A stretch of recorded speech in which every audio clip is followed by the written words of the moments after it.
start.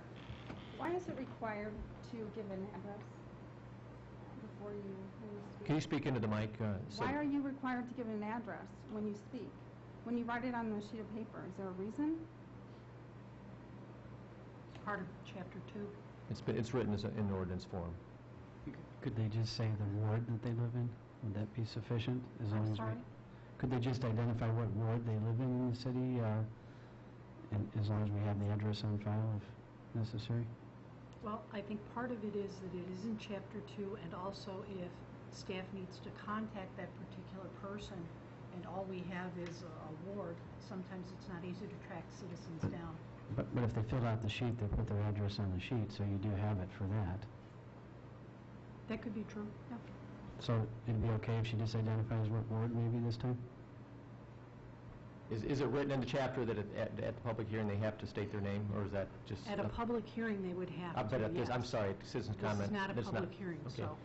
Ma'am, if you choose not to state your address, that's fine. Thank you. I just think it should be taken into consideration because I am a single woman Can you and speak live by into the myself. microphone? I'm a single woman, I live by myself, and I really feel uncomfortable. And already people know where I'm at, so thank you so much. Thank you for bringing that forward. You're welcome. Okay, so I have some questions that I really would like to have answered. The first one is, how much money exactly are we saving by laying off 3 firefighters? Anybody? Yeah, we can get this information to you. This really is not a question and answer time, but I think we can get that information to you. Thank you.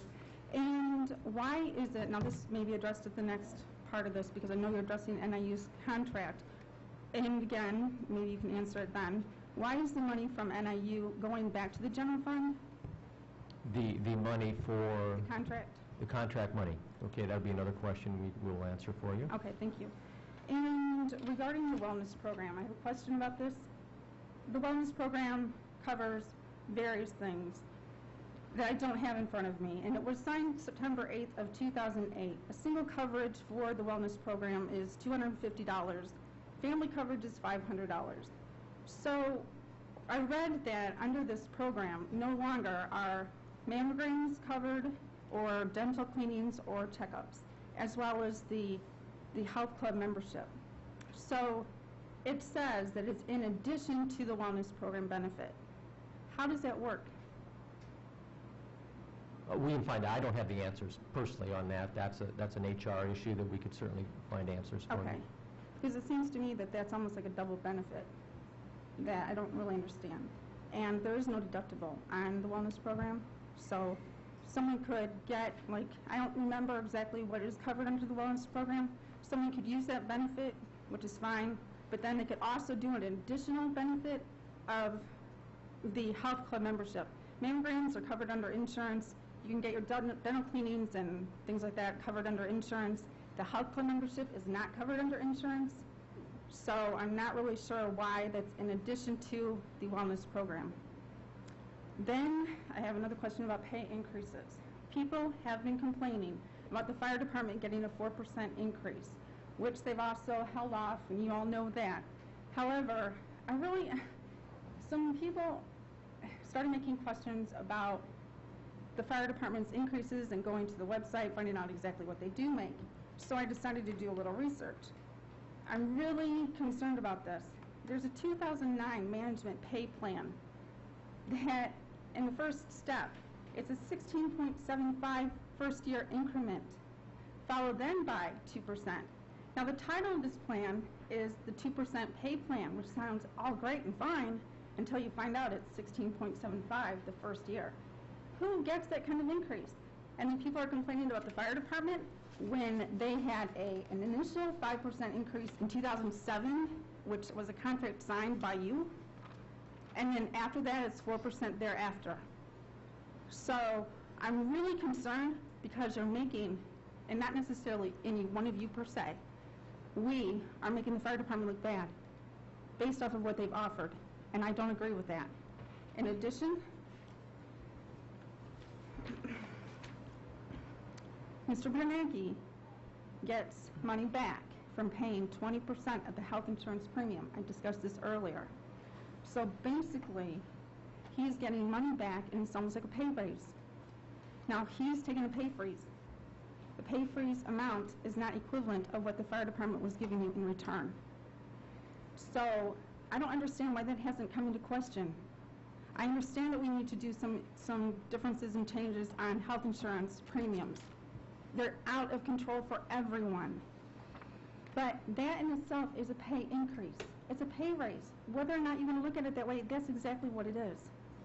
And so the question online was asked, then is he receiving the extra savings as a deferred tax exemption? Well, he could. I think these are things that we need to look at. And I'm going to say that you all know how I feel about the fire department, the police department, and our ASME workers. We all need to be concerned about them. I think we take them for granted. I thank them for saving Matt McIntyre.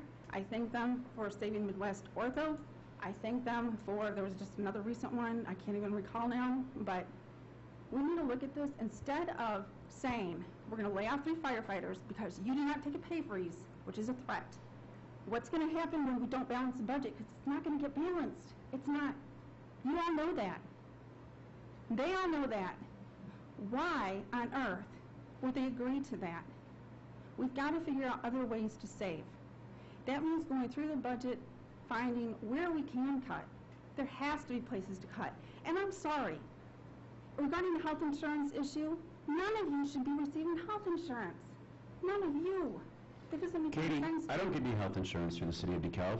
I get 0. I get no wellness Are you benefits. not doing it? I get nothing. 0. I get I opted 0, 0, 0 for everything. So when you start pointing your finger and saying you guys are all 0, Well, good. I'm glad. It's not legal to ask us that question, but I'll offer it up. I'll offer it up for you.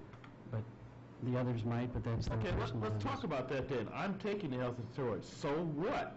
Gentlemen, this is not a public discussion. Katie, thank you for bringing that up. These are the kind of But, okay, discussion questions that will move forward with the EPI report, as you Okay. heard. There are many, many issues that relate to many, many aspects of the budget, and I hope you get actively involved with the EPI discussion so that your input can help us move forward with making these tough decisions. And these are all tough decisions we're going to all be facing. And I understand that. And I would like to have this discussion. I actually commend Bertrand Simpson for saying, let's talk about this. He brought up a really good point. You need citizen input. There are more people than just me that are angry about this. There's probably twice as many people who have no clue as to what's going on here. You need to make them aware. There's no reason why. Before the election, we have all kinds of get-togethers and talking about everything else. Then as soon as the election's over and people are elected, nothing. That's not fair. That is not fair. Not only is it not fair to us, it's not fair to you.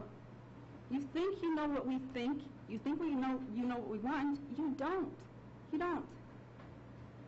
You need to inform us. You need to keep us aware of what's going on. The closed meeting sessions, I can understand to a point. But come on. I helped elect you. I'm part of that process. I pay taxes too. As every one of these people back here, including those firemen. I'm angry, I'm really upset because I feel like you guys are not listening. And I appreciate the work you do, because I'll be honest, it's hard to be an alderman. It's not that I don't think you're worth the health insurance, it's not that I don't think you're worth getting paid more. But that is an elected position. You know what you're getting into when you do it. At least you should have done research. It just doesn't make any sense to me. We need to save money, cut back. Thank you, Katie. Don't lay off firefighters. Thank you, Katie. Okay, our next